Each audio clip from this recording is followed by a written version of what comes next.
Mortal Kombat is the best video game movie ever because it perfectly captures the spirit of the source material. Thanks for coming to my TED Talk. Don't forget to like and subscribe.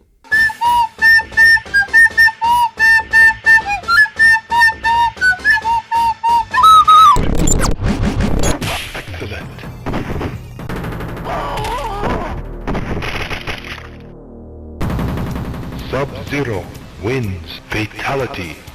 In the mid-90s, the world had been stricken by a highly contagious, fast-spreading disease not unlike the Pac-Man fever from the previous decade. Except instead of making kids want to close themselves into dark rooms and eat a lot of weird pills, this one made everyone want to rip each other's spines. Or so these guys thought. Mortal Kombat had been a massive success on arcades everywhere since its debut in 1992, with its gallons and gallons of blood putting smiles on the faces of kids everywhere.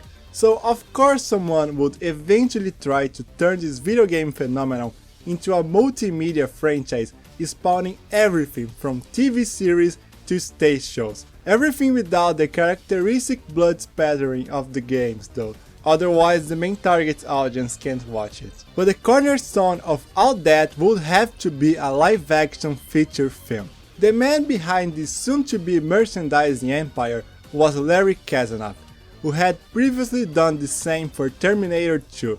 Guy seems to have a thing for marketing R-rated material for children. Kazanoff and his production company saw potential gold in the fighting game. But they were the only ones, as not a single soul believed their stupid movie could be successful. And they had every reason to think so. Video game films had been proven to be less than good, and this one had no reason to be different, being directed by the dreaded one himself, Paul Anderson, who back then was just Paul Anderson, a newcomer who had never helmed a single Hollywood movie. And despite all that, this film turned out surprisingly good and made quite a lot of money.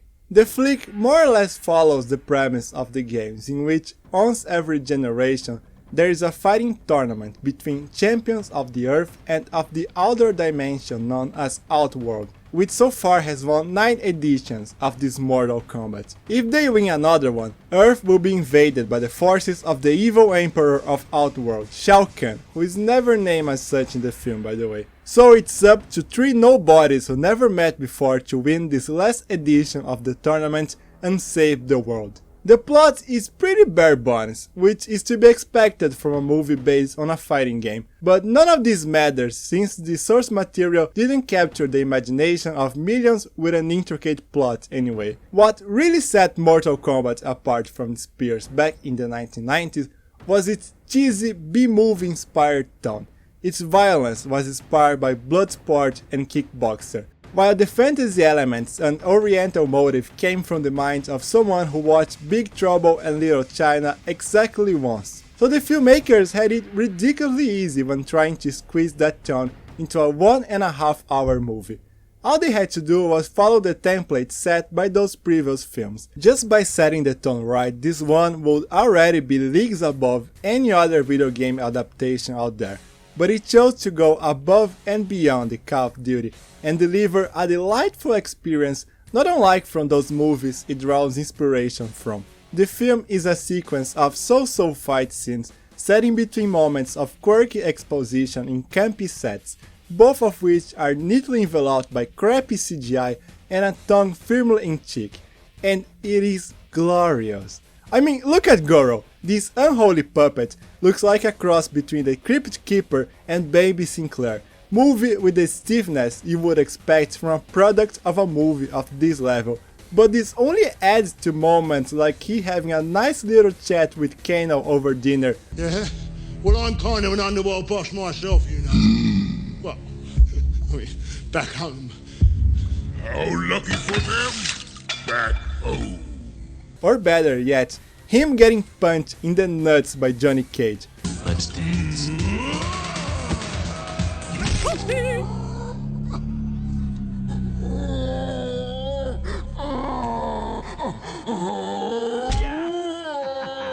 Sorry. If seeing that doesn't sell the movie for you, I honestly don't know what will. This is valid for the flick as a whole actually. Sure, the action is a bit on the stiffer side of the spectrum, mostly thanks to not all the actors having previous experience with martial arts, although to be fair, even the ones who did have a martial arts background had to deal with the director having no idea how to shoot fight scenes. They do a wide master, they do a medium master, they do a closed master, and they say, "Excuse me, Paul, you know, like maybe we can cut here and then do an insert there, so kind of save energy and save time."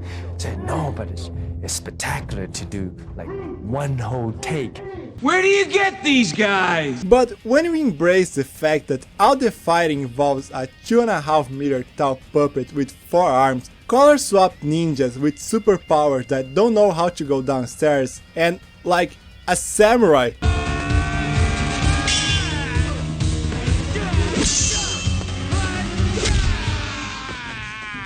What is not to like about the action? This kind of personality is what made the game so special and what this movie captures so well, while at the same time giving it a few spins of its own, most of which would end up finding its way into the games in some way or another. Case in point, the games prior to that moment never mentioned the whole 10-win streak ordeal. And wait, there is more. There is Johnny Cage wanting to join the tournament to prove that he's a real deal, Johnny and Sonya Blade's relationship, Liu Kang and Kitana's relationship, Scorpion being able to teleport fools into the Netherrealm, Raiden being the leader of the good guys, not being able to compete himself in the tournament and having white hair. I mean, having the movie being one of the most memorable incarnations of your franchise is kind of what you get when one of the main characters is played by the guy from Highlander, constantly sounding like he's being choked while completely disregarding other people's personal spaces. If you are afraid to trust, you will lose. Actually, how did this become so iconic? Sorry. A lot of characters suffer from this, in a matter of fact, not just Raiden. Kerry Takagawa left such an impression as Shang Tsung that the character can't go without the movie's signature "Your soul is mine" nowadays, and the actor even returned to play him one more time in the newest game. As for Kano, after the movie he became an Aussie. Hello, baby. Did you miss me? That's it actually, that's all the development he had. He gets killed halfway through the flick. The fact he left any sort of long-lasting impact is in itself amazing. And we nearly got Cameron Diaz as Sonya Blade, but she hurt her wrists and couldn't do it. But, as you know, the movie's biggest, most important contribution to the franchise was